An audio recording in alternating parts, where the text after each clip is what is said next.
आज हम बात करेंगे फ्लूइड मोज़ाइक मॉडल की, सेल मेम्ब्रेन का एक्सेप्टेड मॉडल, और इसको दिया सिंगर एंड निकलसन ने 1972।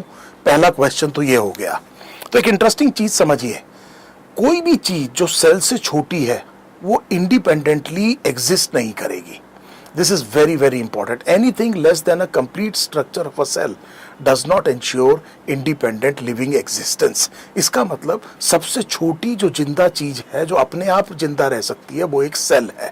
और सेल बहुत तरह के होते हैं। हो सकता है सेल में न्यूक्लियस हो ना हो सकता है सेल के अंदर डीएनए हो ना हो। मैच्योर आरबीसी को याद करिए, उसमें डीएनए नहीं होता, लेकिन सेल मेम्ब्रेन जरूर होगी।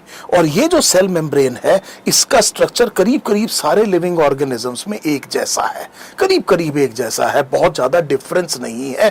और ये सेलेक्टिवली परमिएबल है। ये वो वजह है कि ये सेल के लिए इतनी जरूरी क्यों है, क्योंकि सेल के अंदर के एनवायरनमेंट को बाहर के एनवायरनमेंट से अलग रखना है और बाहर के एनवायरनमेंट से इंटरेक्ट भी करना है। इसीलिए सेलेक्टिवली परमिएबल एक ऐसा गार्ड चाहिए हमारे गेट पर जो हम जिसे चाहते हैं उसे तो अंदर आने दे, जिसे चाहते हैं कि अंदर ना आए उसे ना आने दे। सेलेक्टिवली परमिएबल होना चाहिए। अब देखिए, इसका जब स्ट्रक्चर की बात होती है, अगर आपसे क्वेश्चन ये पूछेंगे कि सेल मेम्ब्रेन के स्ट्रक्चरल कंपोनेंट बताइए तो वो लिपिड्स हैं। फिर आपसे ये पूछें कि सबसे ज्यादा जो कॉमन लिपिड कौन सा है, तो उसका आंसर है फॉस्फोलिपिड। और फॉस्फोलिपिड की बाई लेयर आपको ये दिखाई दे रही है। सो ये जो स्ट्रक्चर आपको दिखाई दे रहा है ये फॉस्फोलिपिड की बाई लेयर है। आप अगर देखें तो एक लेयर ये बाहर की तरफ है, एक लेयर अंदर की तरफ है। इसको मैं फॉस्फोलिपिड की बाई लेयर कह रहा हूं। अब ये जो फॉस्फोलिपिड है, अगर आप इसका स्ट्रक्चर देखें, आपकी एनसीईआरटी में बायोमोलिक्यूल्स में ये स्ट्रक्चर दिया हुआ है, इसमें बीच में आप सबसे पहले ग्लिसरॉल को पहचानिए। सो ये जो जगह है इसको अगर आप देखें तो ये एक ग्लिसरॉल मॉलिक्यूल है, 3 कार्बन की अल्कोहल है, तीनों पर OH होता है। और यहां पर एक फैटी एसिड पहले कार्बन पे, दूसरा फैटी एसिड दूसरे कार्बन पे, और तीसरे कार्बन पे एक फॉस्फेट ग्रुप अटैच है। इसको आपने क्या कहा? फॉस्फोलिपिड कहा। यह पर्टिकुलर फॉस्फोलिपिड लेसिथिन है। Phosphatidyl choline, phosphatidyl serine, phosphatidyl ethanolamine, phosphatidyl inositol, इन सब का कॉम्बिनेशन होता है। इससे एडवांटेज क्या है कि ये वाला जो जगह है ये पोलर है। यहां पर आप देखेंगे कि ये वाली जगह पर क्या है? चार्ज है, जबकि ये वाले जो फैटी एसिड्स हैं ये नॉन पोलर है। इसका मतलब ये वाला जो पार्ट है जिसे मैं हेड कहूंगा, जो कि फॉस्फेट से बनता है, ये हाइड्रोफिलिक है। और ये वाला जो पार्ट है जो कि फैटी एसिड की चेन से बनेगा, अगर आप देख पा रहे हैं तो ये 2 फैटी एसिड की चेन है। ये जो हेड पोर्शन है ये फॉस्फेट है, ये हाइड्रोफिलिक है, ये हाइड्रोफोबिक है। ऐसे मॉलिक्यूल को एम्फीपैथिक मॉलिक्यूल कहते हैं। सेल के बाहर भी पानी है, उसे आप एक्स्ट्रा सेलुलर फ्लूइड कहते हैं। अंदर भी पानी है, उसे आप इंट्रासेलुलर फ्लूइड कहते हैं। फॉस्फोलिपिड का अरेंजमेंट देखिए कितना शानदार है। दोनों तरफ जिस तरफ पानी है, हाइड्रोफिलिक हेड है, यहां पे स्टेबिलिटी आएगी। और बीच में पार्टीशन के लिए देख लीजिए हाइड्रोफोबिक टेल्स हैं। सो कितना शानदार एक अरेंजमेंट हो गया। हमने कहा ये फॉस्फोलिपिड। अब देखिए, फॉस्फोलिपिड में जो फैटी एसिड है अगर वो अनसैचुरेटेड है, जितने ज्यादा अनसैचुरेटेड होंगे उतना ज्यादा उनका नेचर फ्लूइड होगा। सो आप जानते हैं बहुत अच्छी तरह से जो सैचुरेटेड फैट्स है वो बेसिकली रूम टेम्परेचर पे सॉलिड शेप में होते हैं, उन्हें हम फैट कहते हैं। Unsaturated fatty acids liquid form में होते हैं, उन्हें हम ऑयल कहते हैं। सो इसका मतलब ये हुआ कि फॉस्फोलिपिड में फैटी एसिड का नेचर ये डिसाइड करेगा कि ये मॉलिक्यूल कितना फ्लूइड है। एक बात हमें समझ में आ गई, जितना ज्यादा अनसैचुरेटेड फैटी एसिड का कंटेंट होगा उतना फ्लूइड होना चाहिए। हम ये सब समझने की कोशिश कर रहे हैं कि ये फ्लूइड का मतलब क्या है। क्या फॉस्फोलिपिड अकेला लिपिड मॉलिक्यूल है या कोई और लिपिड मॉलिक्यूल भी होता है? तो एक और लिपिड मॉलिक्यूल है। इस मॉलिक्यूल को देखिए, इसमें सबसे पहले आप एक रिंग स्ट्रक्चर पहचानिए। 4 रिंग आपको दिखाई देंगी। एक और एक आपको ये दिखाई दे रही है, 2, 3 और 4, और एक ये टेल आपको दिखाई दे रही है। इस न्यूक्लियस को स्टीरॉल कहते हैं। एनिमल सेल मेम्ब्रेन में मिलने वाला ये स्टीरॉल है, इसे कोलेस्टेरॉल कहते हैं। ऐसे ही फाइटोस्टीरॉल होता है, फंगल सेल में मिलने वाला एर्गोस्टीरॉल होता है। आपको बेसिकली ये स्टीरॉयड जो स्टीरॉल न्यूक्लियस है इसको आपने पहचानना है। अब आप ये देखिए कि ये मैंने बीच बीच में यहां पर अरेंज किए हुए हैं, ये कोलेस्ट्रॉल मॉलिक्यूल है, ताकि इस फ्लूइड जैसी मेम्ब्रेन को थोड़ा बहुत रिजिड एसिडिटी दे सके। थोड़ी बहुत एक स्ट्रक्चरल इंटीग्रिटी कौन प्रोवाइड करता है? कोलेस्ट्रॉल प्रोवाइड करता है।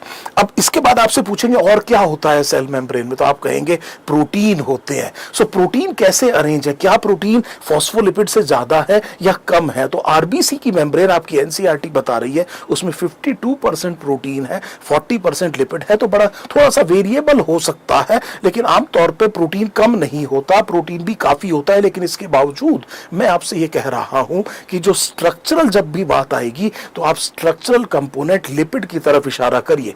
अगर एग्जामिनर आपसे ये पूछ लेता है कि अगर लिपिड स्ट्रक्चर बनाते हैं तो प्रोटीन का काम क्या है, सो प्रोटीन बेसिकली अगर आप देखें तो सेल मेम्ब्रेन से एसोसिएटेड जितने भी फंक्शंस हैं वो कौन कैरी आउट करेगा?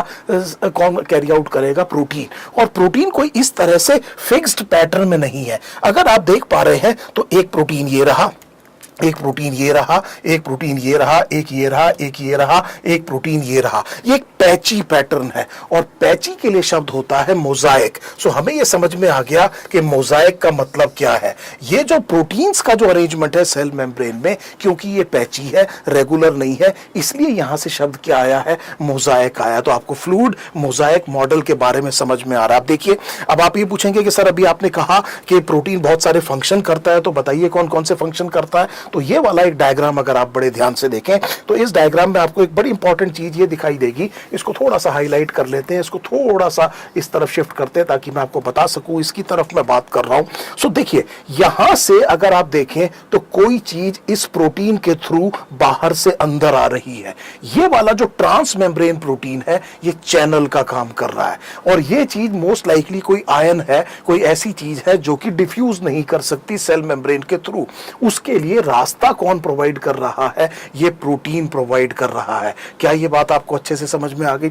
एक चीज और बता देता हूं आपको, बड़े ध्यान से समझिएगा।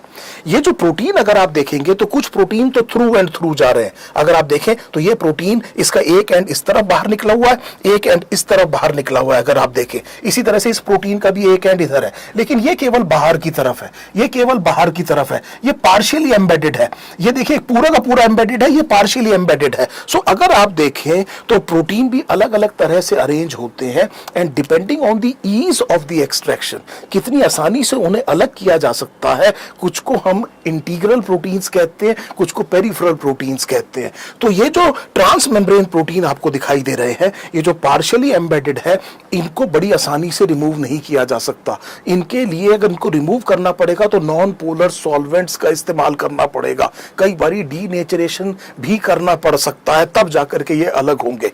सो ये वाले कौन से हैं? इंटीग्रल। जबकि अगर आप ये पेरिफेरल प्रोटीन्स देखेंगे, ये पेरिफेरल है, तो इनको बड़ी आसानी से अलग किया जा सकता है, पोलर सॉल्वेंट से भी अलग किया जा सकता है। सो इनको हम क्या कहेंगे? Peripheral protein.